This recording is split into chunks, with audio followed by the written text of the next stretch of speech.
이 시간 하나님 말씀 봉독하겠습니다. 에베소서 5장 18절에서 21절 말씀입니다. 에베소서 5장 18절에서 21절 말씀 교독하도록 하겠습니다. 에베소서 5장 18절에서 21절 말씀 교독하겠습니다. 술 취하지 말라. 이는 방탕한 것이니 오직 성령으로 충만함을 받으라.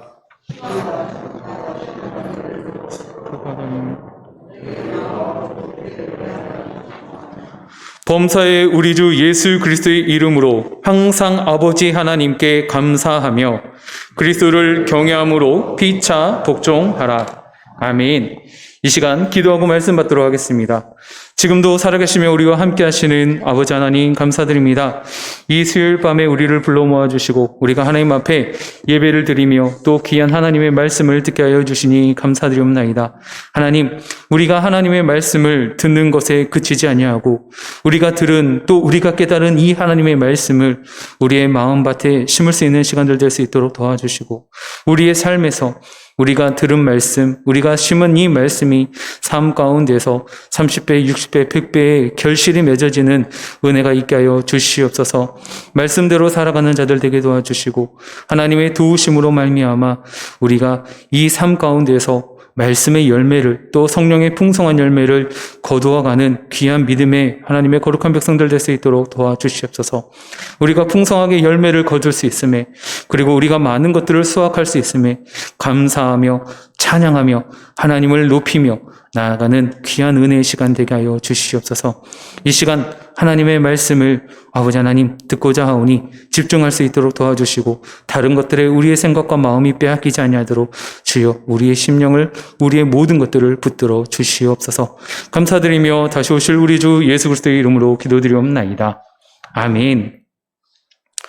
오늘은 제가 찬송과 감사라는 제목을 가지고 에베소서 말씀을 함께 나누고자 합니다.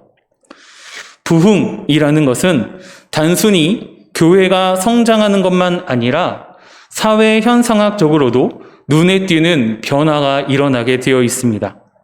예를 들면 부흥이 일어나게 되면은 사람들이 주일에 다른 곳에 가지 않고 교회로 몰려드는 현상들이 일어나거나 가난한 사람들을 돌보는 일들이 일어나고 그 지역의 범죄율이 급속히 낮아지고 범죄가 일어나는 뒷골목들이 청소가 되어지고 사람들이 선해지기 시작하고 배역하고 권위를 무시하던 시대의 젊은이들이 윗사람을 공경하는 등 사회적인 여러 변화들도 함께 포착되어진다는 것입니다. 그래서 이 모든 것을 우리는 부흥이라고 이야기하며 부흥이 일어날 때 나타나는 현상이라고 합니다. 1907년 평양 장대현 교회에서 있었던 평양 대부흥이라고 일컫는 부흥의 현장 속에서도 이러한 사회적 현상과 마찬가지로 여러 가지 일들이 일어났었습니다. 어떤 때는 기적이 일어나고 어떤 때는 신유의 은사가 발현이 되기도 했고 어떤 때는 방언이 터지기도 했으며 또 어떤 때는 여러 가지 은사들이 나타나는 다양한 현상들이 나타났습니다. 그 중에서도 부흥이 오면 시대를 초월해서 예외 없이 반드시 나타나는 현상이 있었습니다. 그것은 바로 우리가 읽은 에베소서 5장 19절에 나와 있는 시와 찬송과 신령한 노래들로 서로 화답하며 너희의 마음으로 주께 노래하며 찬송하며 라고 기록되어 있는 것처럼 찬송의 생활이 드러나게 나타나게 된다라는 것입니다. 이뿐만 아니라 20절에 보면은 범사의 우리 주 예수 그리스도의 이름으로 항상 아버지 하나님께 감사하며 라고 기록되어 있는 것처럼 감사의 생활이 우리의 삶 가운데 나타나게 되어 있다라는 것입니다. 그리고 부흥이 일어나면 반드시 나타나는 일 한 가지가 더 있는데 그것은 21절에 기록되어 있는 그리스도를 경외함으로 피차 복종하는 일들이 일어나기 시작한다라는 것입니다. 부흥이 아니면 피차 복종하는 일은 절대로 있을 수 없습니다. 한 형제요 같은 피를 나눠도 부흥이 없으면 절대로 서로 순종하지 아니합니다. 왜냐하면 자기 생각과 자기의 뜻이 있기 때문입니다. 하지만 성령으로 충만해지면 서로 복종하는 일들이 가능해지기 시작합니다. 성경에 부흥이 일어나면 이러한 일들은 반드시 일어난다라고 적어놓지는 않았습니다. 예를 들어서 신유의 은사가 나타났는데 이번에는 왜 신유의 은사가 안 나타나느냐? 이렇게 이야기할 수 없다라는 것입니다.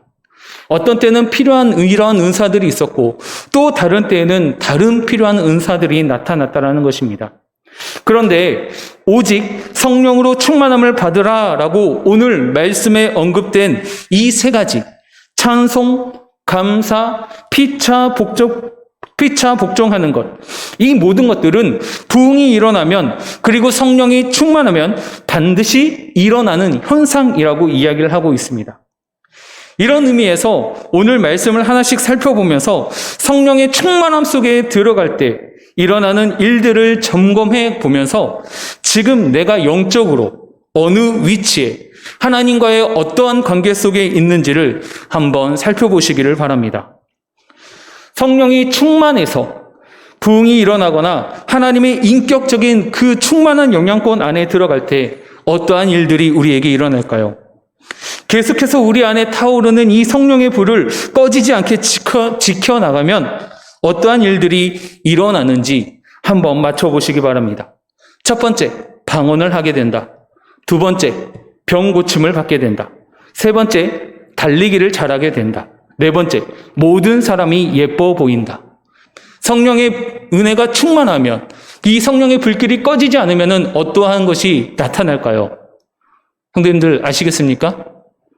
나는 모르겠는데라는 표정을 하고 있으면 제가 당황스러운데 1번 방언을 하게 된다. 2번 병고침을 받게 된다. 3번 달리기를 잘하게 된다. 4번 모든 사람이 예뻐 보인다. 답은 4번입니다. 모든 사람들이 예뻐 보이는 것입니다. 한마디로 말해서 눈에 콩깍지가 씌워지게 되는 것입니다. 성령으로 충만해지면 사람들이 이쁘게 보입니다. 사랑스럽게 보입니다. 어떻게 그럴 수 있겠습니까?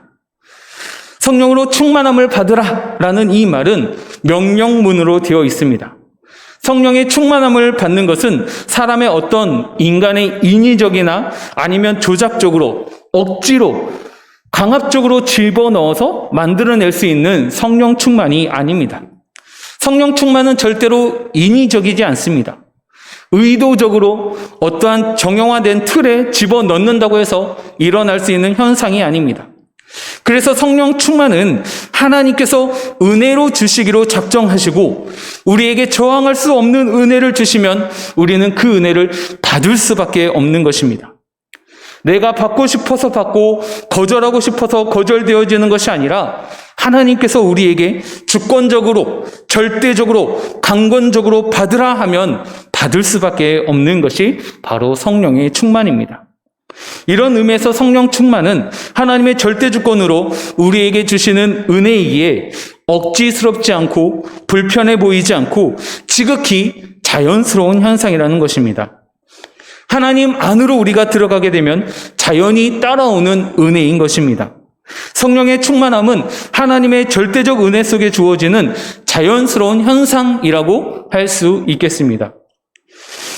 이 첫 번째 자연스러운 현상은 먼저 우리에게 어떠한 형태로 나타나냐면 찬양의 생활이라는 것입니다.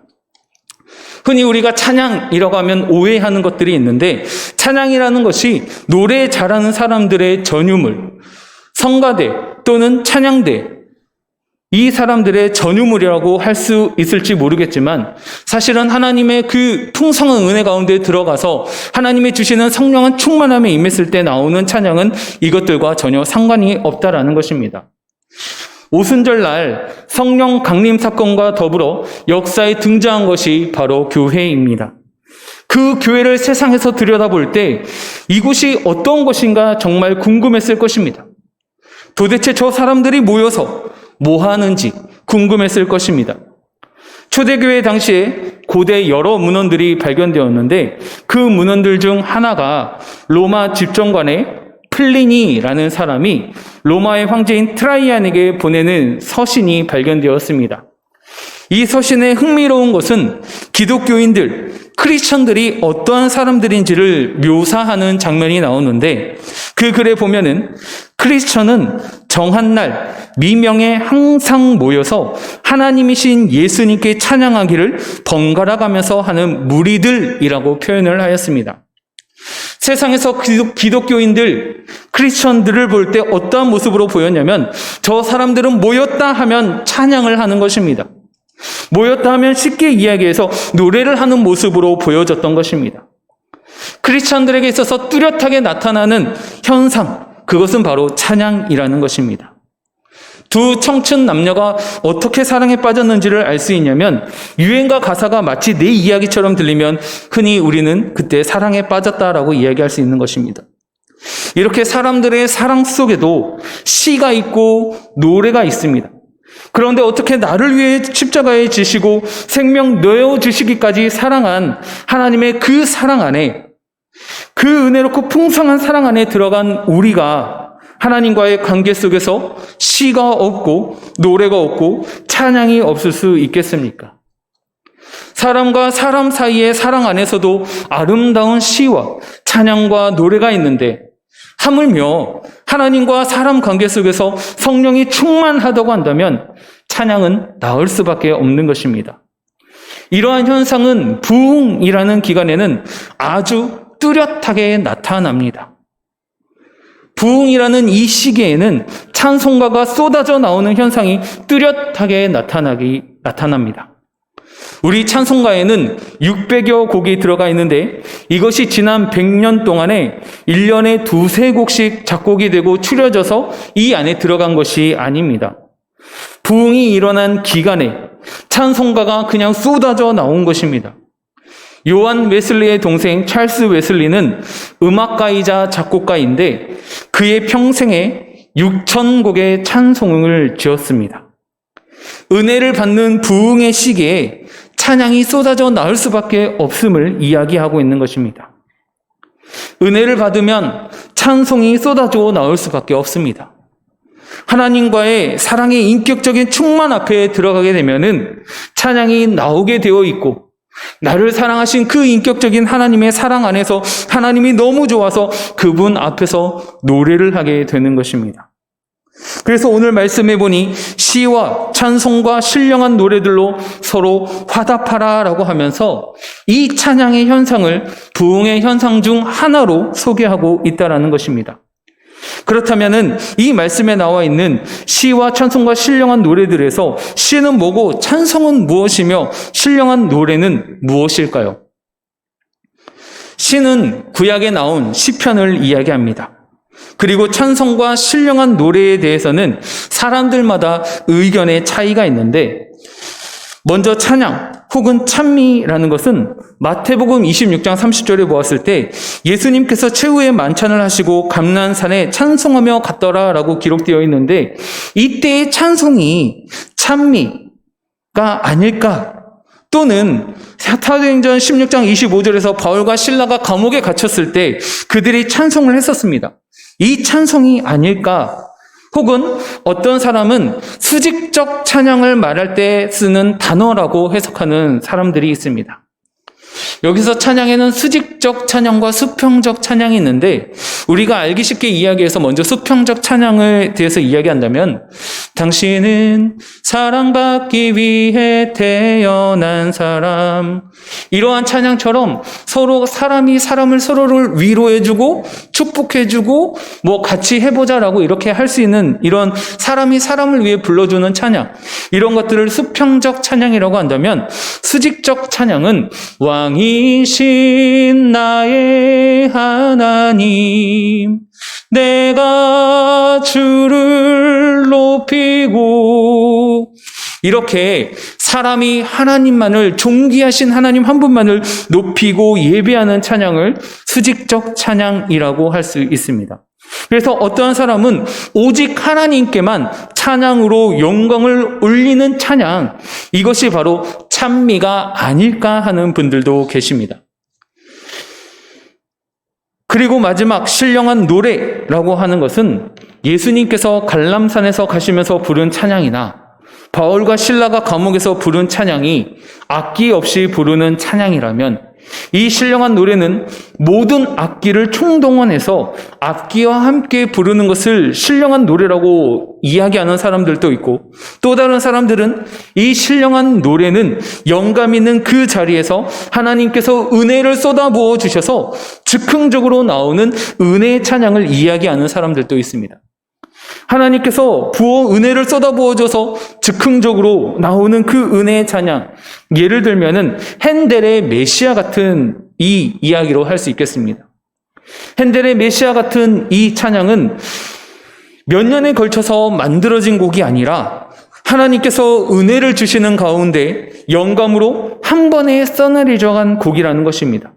한 번에 그 자리에서 은혜 주시는 대로 그 자리에서 감동되어서 쓰는 찬양이라고 이야기하는 사람들도 있습니다.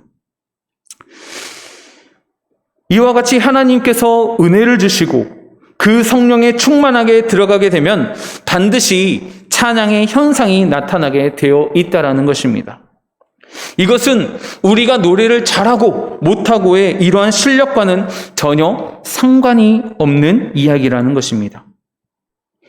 이러한 찬양에 있어서도 시와 찬미와 신령한 노래로 그 다음의 구절인 서로 화답하라 라는 말에 우리는 집중할 필요가 있습니다. 누구 앞에서 찬양을 불러주는 것은 일방적인 찬양이 아니라 서로 화답하며 불러주는 것입니다. 화답이 바로 은혜에 받은 흔적이라는 것입니다.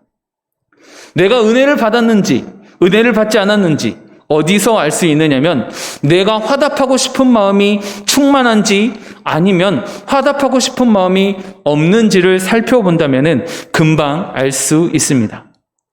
예를 들어서 목사님 말씀이 너무 좋았다고 은혜를 많이 받았다고 한 성도님이 말씀을 하시는데 옆에 있던 또 그 이야기를 들은 성도님이 맞다고 하면서 맞장구를 치시는 겁니다.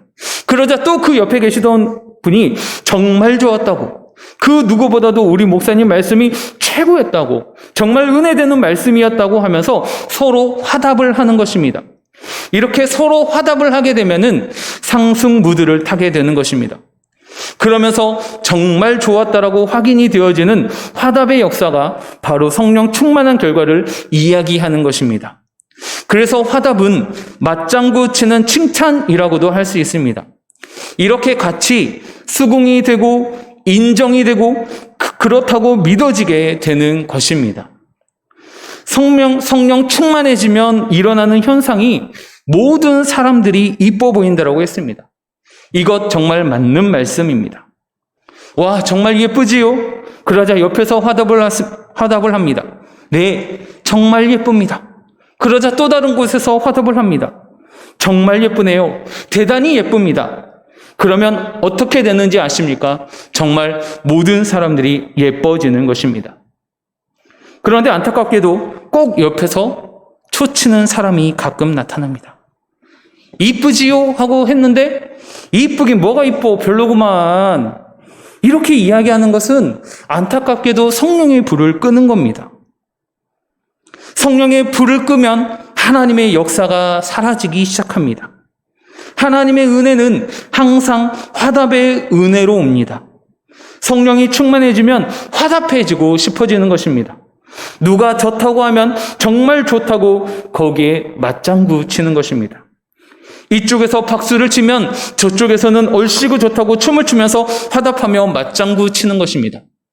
이것이 바로 은혜라는 것입니다. 성령 충만한 교회는 늘 맞장구 치는 화답의 은혜가 있습니다. 그래서 모두가 이쁘고 아름다운 사람들이 되는 것입니다. 은혜 받으면 정말 모든 사람들이 다 이뻐 보입니다. 누구는 아직도 안 이뻐 보인다면 화답의 은혜를 덜 받아서 그런 것입니다. 그래서 우리 사랑하는 성도님들은 화답의 은혜를 받으면서 또 이렇게 화답을 나누는 기쁨의 사람들이 성령 충만한 성도들이 되었으면 합니다. 또 한 가지, 성령이 충만해지면 범사의 하나님 아버지께서 하나님 아버지께 감사하는 현상이 나타납니다. 오늘 본문 말씀에도 범사의 우리 주 예수 그리스도의 이름으로 항상 아버지 하나님께 감사하라라고 말씀하고 있습니다. 이 말씀의 포인트가 어디에 있습니까? 범사입니다. 항상 범사입니다. 어떤 좋은 일들이 생기셨습니까? 이런 일들이 있을 때에는 감사하는 것은 특별한 믿음이 필요하지 않습니다. 우리가 굳이 신앙인일 필요가 없습니다. 기쁠 때 감사할 수 있는 것은 누구든지 할 수 있는 감사라는 것입니다. 좋은 일들이 일어났으면 감사하는 마음을 갖는 것은 누구든지 할 수 있습니다. 특별한 은혜가 필요 없습니다. 힘세고 강한 믿음이 필요 없습니다. 하지만 성령이 충만해지면 어떠한 은혜가 오냐면 좋은 일에만 감사하는 것이 아니라 기쁘고 행복한 일들에만 감사하는 것이 아니라 범사에 항상 모든 일에 감사할 수 있는 능력이 주어지게 된다는 것입니다. 성령이 충만하면 범사에 항상 하나님께 감사할 수 있는 사람이 된다는 것입니다. 우리가 성령 충만하냐, 성령 충만하지 않느냐, 어떻게 검증할 수 있느냐면 나에게 항상 범사에 감사가 있는지 없는지 확인해 보면 정확하다라는 것입니다. 그럴 수도 있고 그렇지 않을 수도 있고 애매모호한 이런 게 없습니다.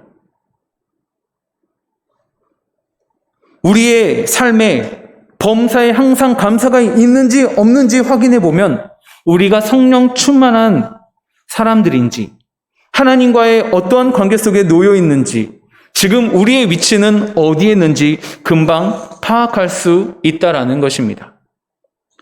범사에 항상 아버지께 감사하라라는 이 말은 어쩌면 말로써 끝날 때가 많이 있습니다. 오늘 아침을 생각해 보시기 바랍니다.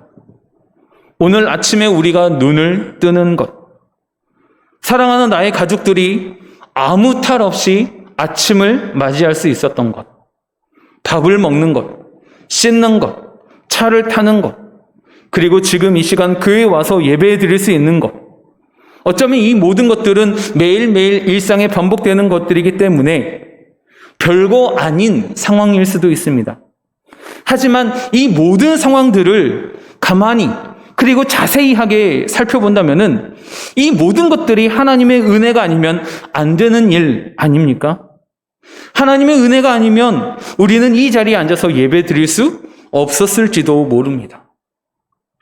조금만 생각해 보면 하나님께서 우리에게 베풀어 주신 은혜요, 감사요, 사랑인 것을 알게 되는데 우리는 어쩌면 평상시에 아무 일도 일어나지 않는 것이 감사할 것이 아니다라는 것처럼 아침에 일어나서 이 자리에 와서 앉아 계시다면 정확하게 하나님의 은혜를 망각한 채 내가 이곳에 올 수 있었던 것은 오로지 하나님의 은혜입니다 하며 하나님께 감사를 드리지 않는 삶을 살고 있는 것입니다. 그렇기 때문에 범사에 항상 하나님께 감사한다는 것은 말뿐이지 정말 우리의 삶 속에 이루어지지 않는다라는 것입니다. 오늘 우리가 잠자리에 들었는데 그 밤에 하나님께서 우리의 생명을 취한다면 우리가 내일 아침에 눈을 뜰 수 있다라는 보장이 있겠습니까? 우리가 예배 끝나고 마치고 운전을 하고 집에 갔는데 하나님께서 보호해 주시고 지켜주시지 않는다면 우리는 어쩌면 교통사고를 당할 수도 있는 것입니다. 그럼에도 불구하고 우리는 무사히 집에 들어가는 그 길 가운데에서 하나님께서 나를 지켜주셨고 사랑하는 가족이 있는 그 품으로 돌아갈 수 있게 하셨구나. 하나님께 참 감사하다. 이러한 감사를 얼마나 드리고 있는지요. 여러분이 매일 먹고 있는 그 아침밥이 나에게 먹을 수 있는 양식을 주시고 이것을 또 먹을 수 있는 건강함을 주신 것에 대해서 얼마만큼 감사를 하고 있는지요. 우리는 매일매일 이런 것들을 당연하게 누려왔기 때문에 어쩌면 이것들은 감사할 것이 아니라 그냥 내 삶에 주어진 대로 생각하지는 않았는지요.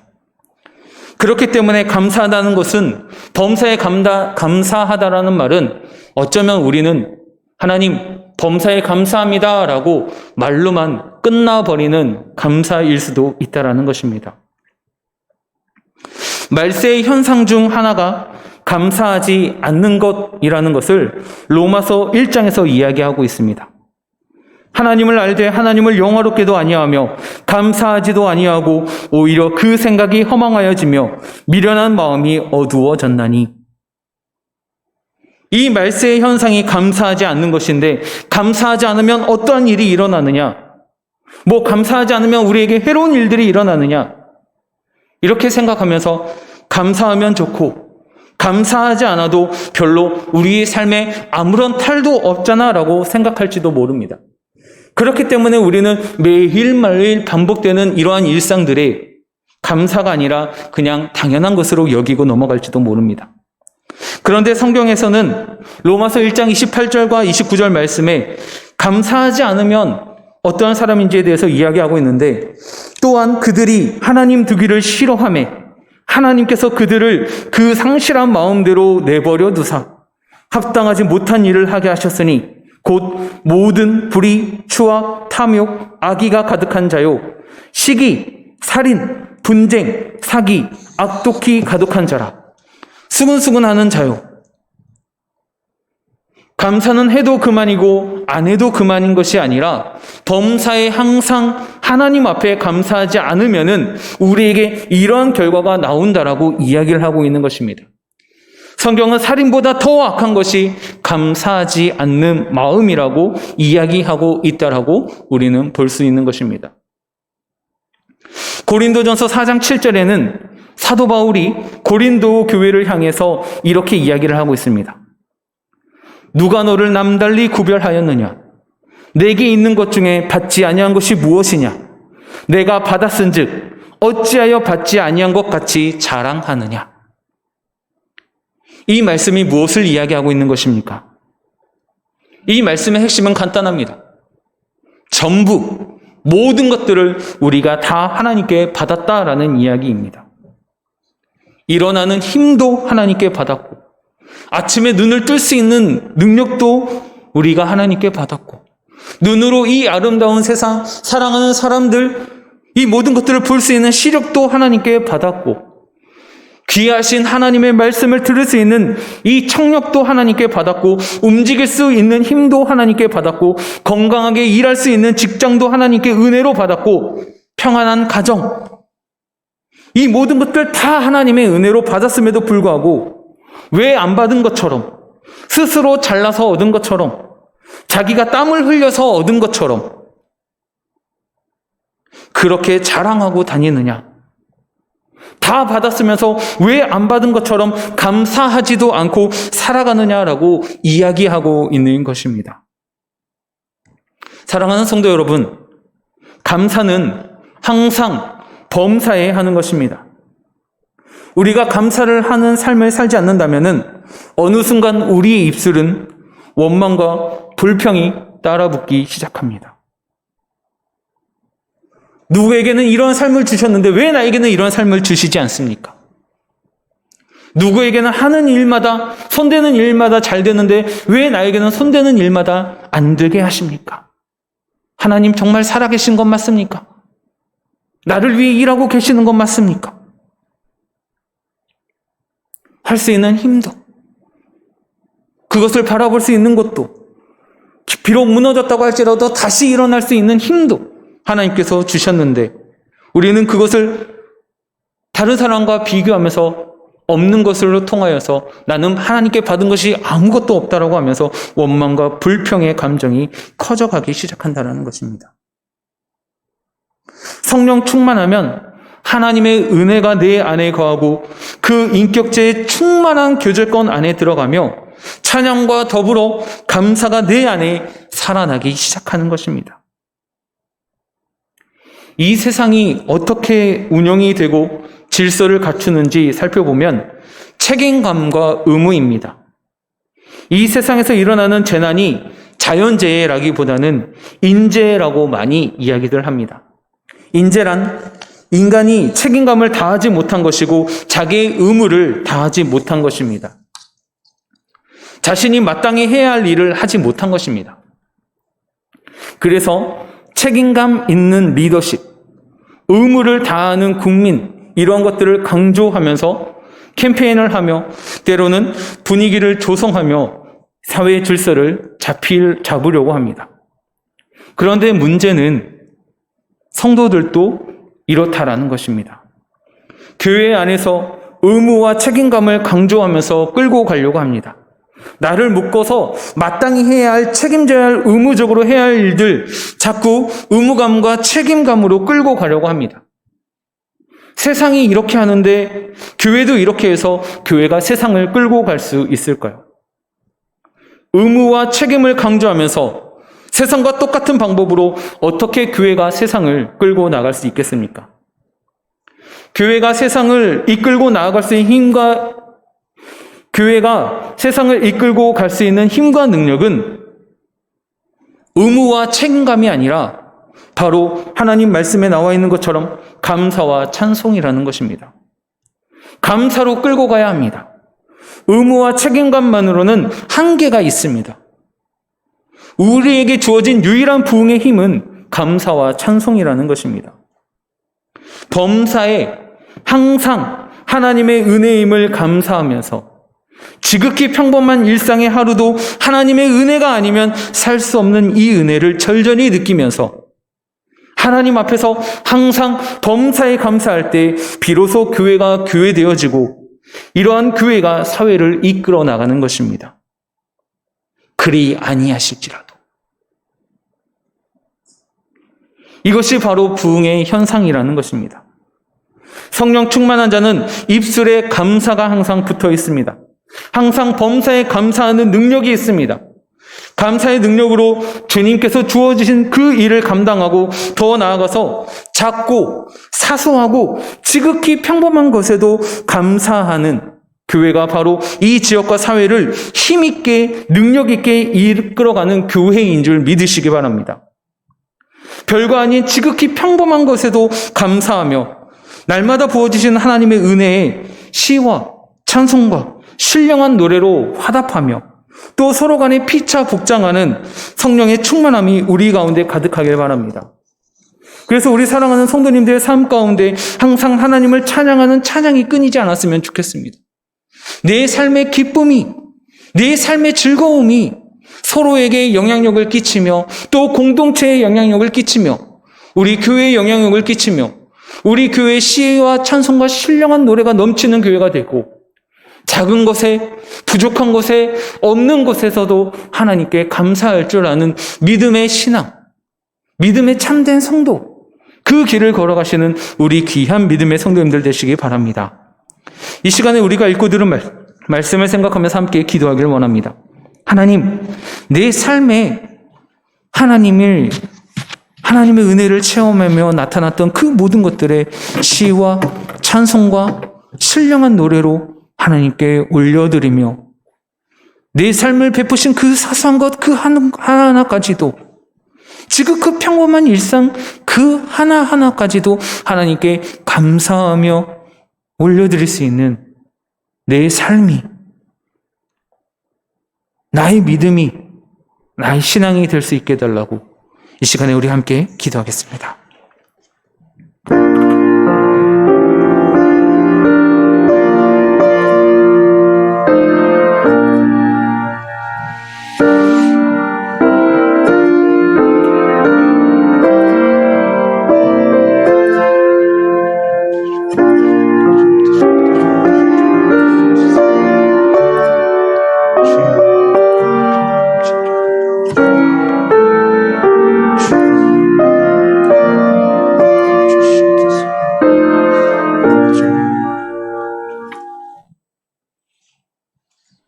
지금도 살아계시며 우리와 함께 하시는 아버지 하나님 감사드립니다.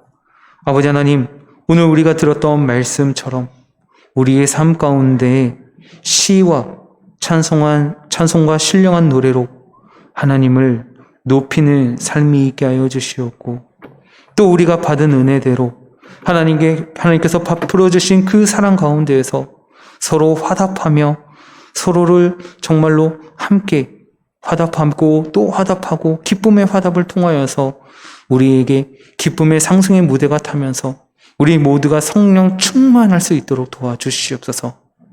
그래서 우리가 정말로 하나님께서 기뻐하시는 그 참 교회의 모습, 성도의 모습을 살아갈 수 있도록 도와주시고 우리의 삶의 별것 아닌 것, 일반적인 것, 일상적인 것, 그 작은 것 하나하나까지도 우리의 삶에 베푸시고 우리에게 허락하신 그 하나님의 그 사랑 가운데에서 감사하며 나아갈 수 있는 귀한 믿음의 성도들 될 수 있도록 도와주시옵소서. 그동안 우리에게 다른 사람과 비교하면서 없는 것을 통하여 원망하고 불평했던 것을 회개하며 나아갑니다.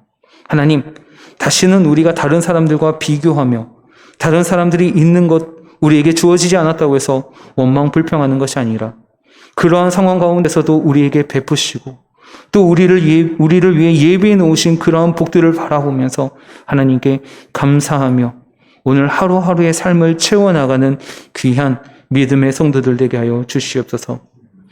우리의 입술을 주장하여 주시옵고 우리의 몸과 마음을 주장하여 주셔서 우리가 어디 있든지 간에 우리가 무엇을 하든지 간에 항상 성령 충만한 사람이 될 수 있게 도와주시고 하나님의 그 풍성하고 사랑스러운 인격적인 그 교제 가운데에서 주님 부어주시는 그 모든 것들을 받아 누리는 귀한 믿음의 사람들 되게 하여 주시옵소서.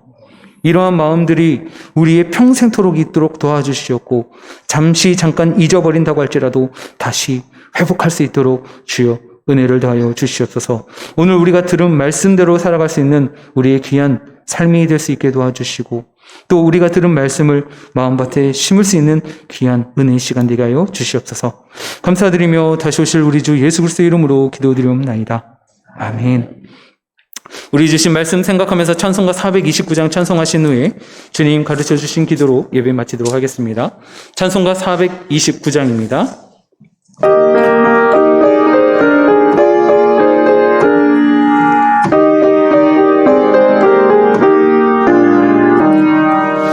세상 모든 풍파노를 흔들어 약한 마음 낙심하게 될 때에 내려주신 주의 복을 세워라. 주의 크신 복을 내가 알리라. 받은 복을 세워보아라. 크신 복을 내가 알리라. 받은 복을 세워보아라. 주의 크신 복을 내가 알리라. 세상 근심 걱정 너를 누르고 십자가를 등에 지고 나갈 때 주가 내게 주신 복을 세워라. 두려움 없이 항상 찬송하리라. 받은 복을 세워보아라. 크신 복을 내가 알리라. 받은 복을 세워보아라. 주의 크신 복을 내가 알리라. 세상 권세 너의 앞길 막을 때 주만 믿고 낙심하지 말아라. 천사들이 너를 보호하리니 염려 없이 앞만 보고 나가라. 받은 복을 세워보아라. 크신 복을 내가 알리라. 받은 복을 세워보아라. 주의 크신 복을 내가 알리라.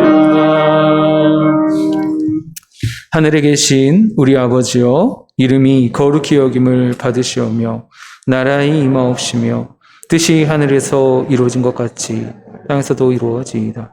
오늘날 우리에게 일용할 양식을 주옵시고 우리가 우리에게 죄 지은 자를 사하여 준 것 같이 우리의 죄를 사하여 주옵시고 우리를 시험에 들게 하지 마옵시고 다만 악에서 구하옵소서. 대개의 나라와 권세와 영광이 아버지께 영원히 있사옵나이다. 아멘.